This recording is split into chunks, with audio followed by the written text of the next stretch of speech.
Bonjour à tous les amis, j'espère que tout va bien chez vous, tout va bien dans votre jardin. On va arriver tout doucement à fin septembre et les amis, vous devez penser, d'ailleurs, un jardinier il va toujours penser à l'année prochaine et comment réussir votre jardin l'année prochaine. Alors, et je vais vous donner plein de petits conseils comment réussir l'année prochaine, mais surtout en utilisant des idées de mon beau-père qui faisait ça dans le temps pour améliorer ce qu'on va mettre dans le jardin. Parce que n'oubliez pas, les amis, avant de récolter de beaux légumes, il faut nourrir ces légumes futurs, ces futurs légumes, il faut les nourrir. Et donc on va parler de quoi?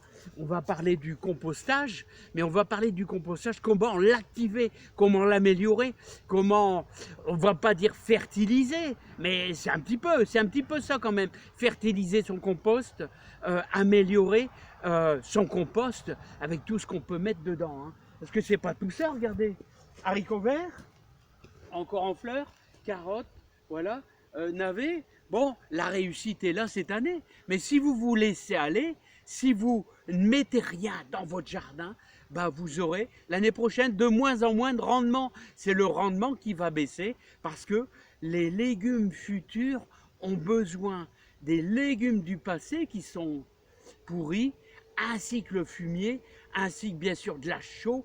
Voilà, hein, qu'on ne met jamais ensemble le fumier et la chaux, jamais ensemble, toujours séparés de quelques mois. Allez, maintenant, si vous voulez, je vous emmène voir, vous savez quoi, on va aller direction là où il y a le compost, si ça vous dit. Alors les amis, vous voyez mon compost, il monte quasiment à presque 1 mètre de haut, mais surtout, il va 50 cm plus profond, carrément dans le sol. N'oubliez pas qu'un compost, il faut que les vers puissent remonter. Alors, les amis, bien sûr, on met, je ne vais pas vous rappeler en gros qu'on met tous les déchets alimentaires de végétaux, hein, poireaux, carottes, navets, bon bref, voilà, je mets tout dedans, hein, même les mauvaises herbes, tout ça, moi je mets, franchement, je mets tout. Hein. Mais ce qu'il faut faire, c'est comment on peut l'optimiser, comment avoir quelque chose de bien pourri. Alors on va les larmuer. On va les larmuer un peu. Alors regardez, hop, on va les bouger un peu. Alors sachez qu'il faut plus ou moins le... Alors regardez ce qu'il y a allez, 75 cm de haut. Regardez le monde qu'il y a là-dedans. Regardez. Ça, c'est le top. C'est eux qui se chargent de tout faire pourrir. Tout simplement, on fait pourrir les légumes, les amis. Hein. Enfin, les légumes, tout ce qui est épluchure. Alors, les amis, n'oubliez pas que si vous avez un compost qui est un peu sec, vous pouvez mouiller un petit peu. Hein. Mouiller un petit peu, ça ne fera pas de mal. Ça permettra aux légumes et aux vers justement de se développer un peu plus vite. Alors voilà ce que faisait mon beau-père. Alors au mois de septembre, alors ici on est dans le nord, au mois de septembre, oh j'ai besoin que d'un seul gant, au mois de septembre, nous tous nos bordures de route sont fauchées. Voilà, donc on a la chance d'avoir beaucoup d'orties. Alors un bon activateur qui va vous permettre de bien pourrir votre compost, et c'est de mettre des orties.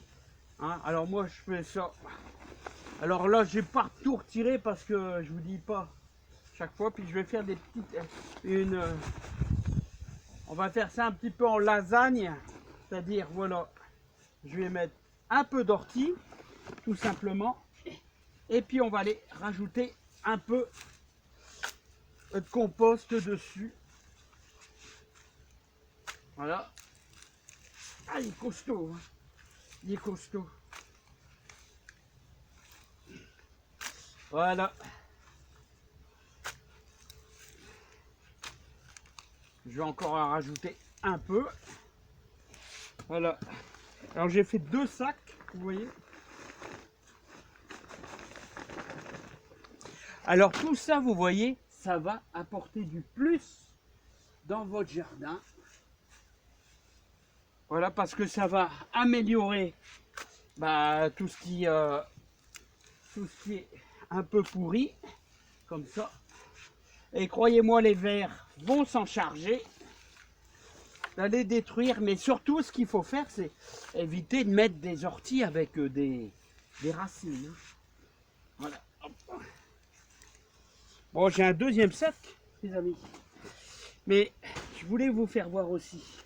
Bon, là, j'ai encore un petit peu de légumes. J'ai un petit peu de légumes que je vais ajouter avec. Voilà, hop.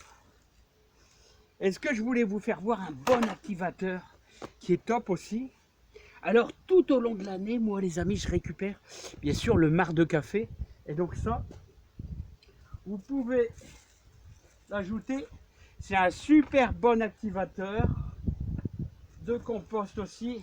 Et croyez-moi, les vers de terre se régalent avec le marc de café. Voilà. On va y mettre le deuxième sac d'ortie. Allez. Voilà. Je vais bien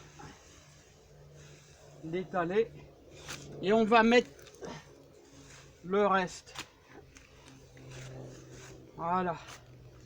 Regardez, il est bien humide. Hein, et ça, c'est super bon quand c'est bien humide. Voilà, comme ici. Allez. Voilà. Regardez. Beau boulot là.